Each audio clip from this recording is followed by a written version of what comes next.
I intend to end as I began. I preached the basics of this sermon on the 19th of February 2017.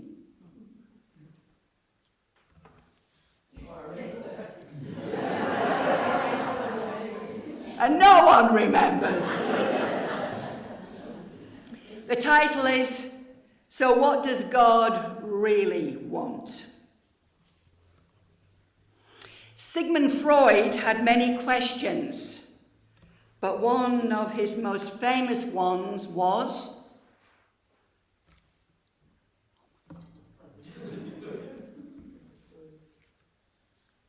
oh look, I've got here, yes, thinking I was going to get the answer. One of his most famous question was, what do women really want? And it's a brave man who thinks he knows the answer.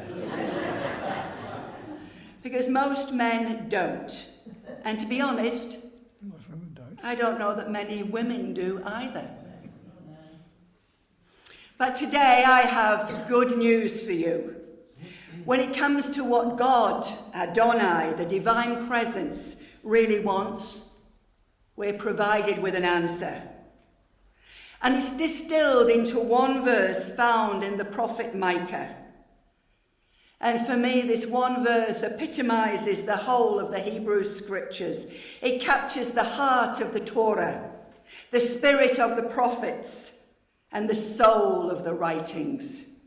He has shown you, O mortal, what is good, and what does the Lord require of you, but to do justly, to love mercy or kindness, and to walk humbly with your God.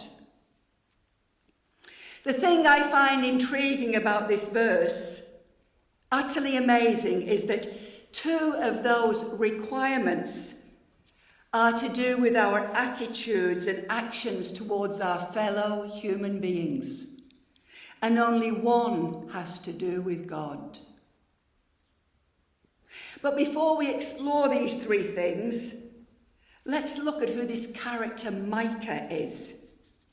He's one of a bunch of these strangely named men scrunched into the end of the Hebrew scriptures, or what was once called the Old Testament. Now we call it the First Testament, and our New Testament is the Second Testament. So you have names like Habakkuk, Haggai, and Obadiah. They are minor prophets. Why are they called minor? Because the other prophets are bigger and take up more space. So they're called major prophets. The long-winded ones, like Isaiah and Jeremiah and Ezekiel. But given a choice, I'd take Micah any day over, say, Ezekiel, who's really quite incomprehensible, or Jeremiah, who is so depressing and not even written in chronological order. But whether they were major or minor, what was the role of the prophets? It was twofold. It was to criticize and to energize. That is, it was to disturb the status quo on one hand, and to offer comfort and to generate hope and to create a new future on the other. Micah was a poor farm worker turned prophet from a little-known town called Moresheth in Judah. He was a contemporary of Isaiah and Amos and Hosea. They were the big names in town. He was a new kid on the block, was Micah. And when you first read him, you think he's got a huge chip on his shoulder. But you see, he lived in a grossly unjust society where the poor farm workers were treated appallingly, whilst the rich landowners were reaping all the benefits. Micah was angry. His words sound out like a lament. He wanted fairness, not luxury. Simple fairness for ordinary workers. It's especially telling in one of the verses that Mal read. This is his idea of paradise. Each man will sit under his own shade tree. Each woman in safety will tend her own garden. One tree per person, one garden per person, not the biggest and best of everything, but simple, accessible needs. That's what Micah was protesting for. He has told you, O mortal, what is good, and what does the Lord require of you, but to do justly, to love kindness, and to walk humbly with your God. Point 1, to do justice. How is justice different from charity or politics? Charity alleviates suffering, but does not get to the disease or the root cause. Charity must be undertaken, but the purpose of justice is to make charity redundant. Justice in the Hebrew sense is not legal in nature, but social. It's about building communities which care, where all lives matter as much as they do to God. Politics may be a means to working for justice, but politics cannot be the end. Winning the political battle does not mean justice has been reached. Working for social justice in the political realm without also doing the work of building relationships with those whom you advocate for is just a recipe for replacing one unjust system with another. It has to do with fairness for the little people in the world and in our community, the people of little power. In Scripture, it emphasizes 9 particular groups for whom justice must be done: widows, the fatherless, orphans, the poor, the needy, strangers, the hungry, the weak, and the oppressed. And this is echoed in the book of James in our Second Testament. Religion that is pure and undefiled before God the Father is this: to care for orphans and widows in their distress, and to keep oneself unstained by the world. Justice is also inextricably tied with overcoming poverty. And there will be no peace on earth until this huge discrepancy between rich and poor is resolved. This was the statistic I used in 2017. It says in 2016 Oxfam Davos report, which is the Oxfam group that works out of Switzerland, published on the 18th of January 2016, and it stated that 62 people own the same as half the world. The world's population was 7.492 billion, and so 62 people owned the same amount as 3.746 billion. And we wonder why there's war. On January the 17th this year, the Oxfam Davos report stated this: billionaires have seen extraordinary increases in their wealth. During the pandemic and cost of living crisis years since 2020, 21, 22, halfway through 23. In US dollars, 26 trillion, that is 63% of all new wealth, was captured by the richest 1% in the world. Doesn't that make you weep? So, 16 trillion, 37% went to the rest of the world put together. And the population of the world in mid-2023 is 8.1 billion. A billionaire gained roughly 1.7 million for every US dollar of new global wealth earned by a person in the bottom 90%. Billionaires' fortunes have increased by 2.7 billion a day.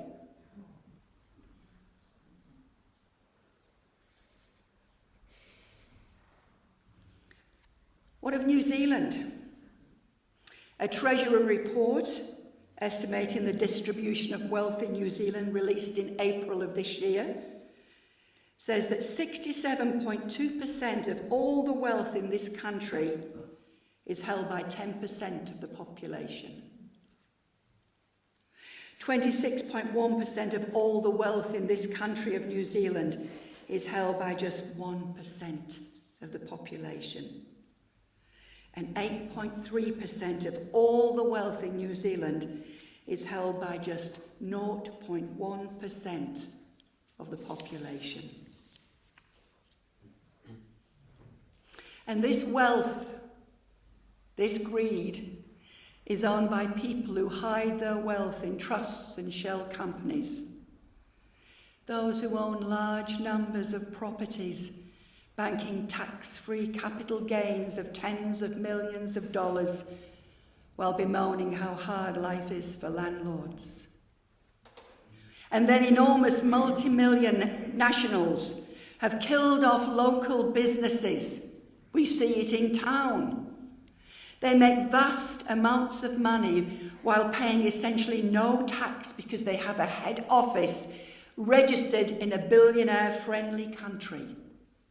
I'm talking of companies like Facebook and Google and Amazon and Apple who pay little, if any, tax despite making money here. Gabriella Bucher, the executive director of Oxfam International, said, "While ordinary people are making daily sacrifices on essentials like food, the super rich have outdone even their wildest dreams. Just 2 years in, this decade, the 2020s, is shaping up to the best yet for billionaires, a roaring 20s boom for the world's richest." And we wonder why we have war. Their solution, according to the Oxfam document, is that taxing the super rich and big corporations is the door out of today's overlapping crises. It's time we demolish the convenient myth that tax cuts for the richest result in their wealth somehow trickling down to everyone else. For 40 years of tax cuts for the super rich have shown that a rising tide doesn't lift all ships, just the super yachts.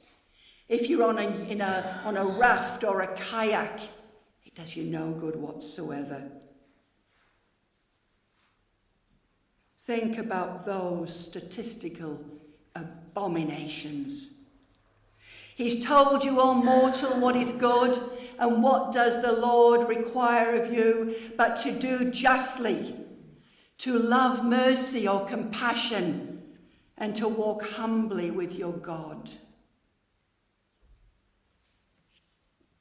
Point 2, to love kindness. I'm going to tell you a story. It's not my story, it's one I heard from someone else. And it's about a group of theological students at a renowned university who were preparing for ministry. These students were taking their final examination on the topic, Kant's moral imperative. Kant was a French moral philosopher. And the final examination for this class gave the students 2 hours to write their philosophy, with a 10-minute break in between. It's a bit unusual. My exams weren't like that. Yeah. The students wrote furiously for 55 minutes. Then the bell rang and they had a 10-minute break. They walked into the hallway. They went on a toilet break, had water. In the hallway, slumped against the wall, was another student, not part of their class. He looked unkempt and rather a mess. The theological students were busy in conversations with each other, getting drinks of water, bathroom stops, etc., etc. And then they were going back to finish writing their philosophy of what it means to be a moral human being. Weeks later, the theological students got their test results, and they'd all failed. You see, all the students thought that their test was what they wrote for 2 hours in the classroom. The professor, meanwhile, was standing out in the hallway during the 10-minute break and grading them on who approached the dishevelled man slumped on the floor and spoke a kind word to him. Nobody did.